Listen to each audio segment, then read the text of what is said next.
situation.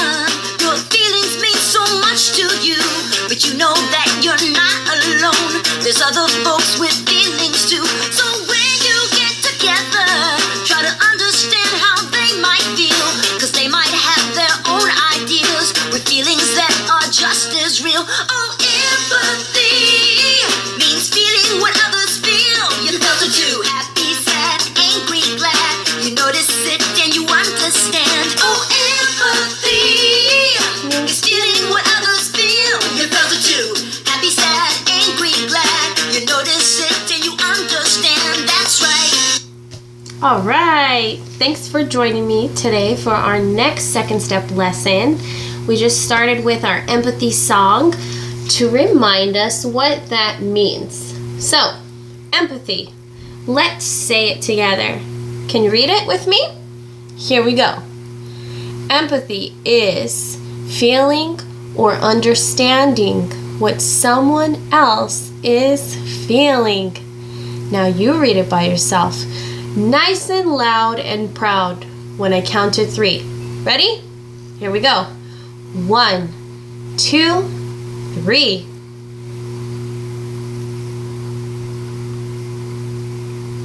All right. I hope you said it nice and loud and proud with an assertive voice like I know you can. So, my friend, I'm glad you're here because today we're going to be talking about conflicting feelings. So last time we were together, we talked about understanding perspectives. Kyle and Jenny had the milk explosion from the following week. And then we talked about people having different points of views and feelings about the same thing, understanding where others come from and their points of view, and now conflicting feelings. So that's kind of a big word, conflicting. And that means that it means maybe you are not so sure about your feelings. You're feeling a little curious or nervous. So, for instance, if we take a look at this picture of Eva to explain the conflicting word, Eva, okay, she has conflicting feelings about touching this substance called oobleck. It's a science project that her teacher brought into class today. She tells everybody if they want, they can touch it. So, they're learning the difference between solids and liquids. And the teacher wants everybody to have a chance to touch it only if they want to. So she says, okay, if you would all like to touch this oobleck, you can. We'll all take turns. So Eva, if you notice, she's feeling more than one thing about touching the oobleck. How do you think she feels?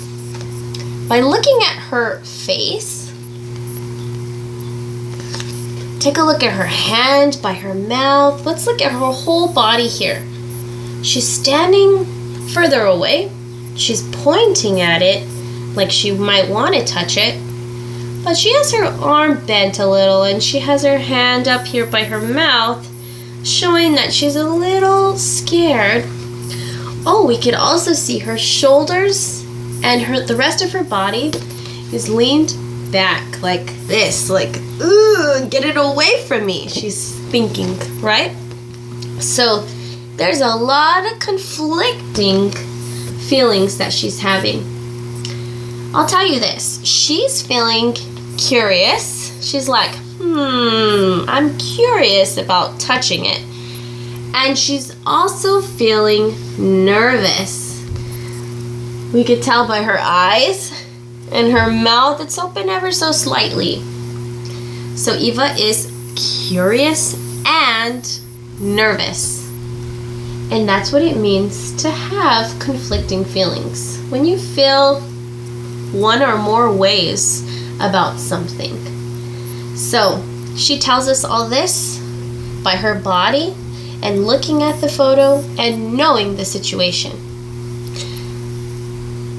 nervous and curious. And she feels nervous and curious because it's new to her. It looks gooey, okay? It might be sticky, and maybe it might feel gross to her. That's why she is feeling conflicted. If you felt curious about the oobleck, would you touch it? I would touch it. It looks kind of like slime, right? Alright, so curious and nervous are conflicting feelings. And it's okay to have more than one feeling about something like this. So everyone has conflicting feelings sometimes, but they're making it hard for Eva to decide if she wants to touch it or not. And some of the other students, if you notice, they might be feeling how Eva's feeling. Can you notice anybody that feels how Eva feels? We have some kids, if you see, their arms are crossed. They're not standing too close, but they're still looking. How about this girl in the back? I know you can't see, but her hands are crossed and she's actually holding them. So that tells me that she's holding her hands saying, oh no, I don't want to touch that. I'm going to just hold my hands. And here, he's pretty amazed by it. He has his mouth open, but his hand is right on the desk and he's right up there. So that tells me he's not really scared. He's probably going to be one of the kids that touches it. And then back here, she's all the way over here. She has her hand crossed over. Her hands are to the side. She's looking. She's interested, but I think these two and her might not want to touch it. Maybe they're all having conflicting feelings. So that's what it means. Eva decides to help her decide if she's going to touch it or not, to ask her teacher and tell her teacher about how she feels. So she does that.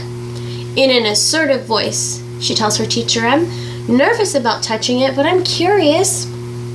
And the teacher says, it's okay to feel both curious and nervous. And she reminds all the students that they can choose to touch the oobleck or just watch. Eva, she decides she's not going to touch it. And some of the other students do too. So, some people can have conflicting feelings. And what helps us notice and understand others' feelings is empathy. So the sooner we learn empathy, the sooner we'll be expert at understanding how others feel and getting along better with our friends and maybe even our teachers, our family members. And when we have that down, everything else is going to just be so much easier for us.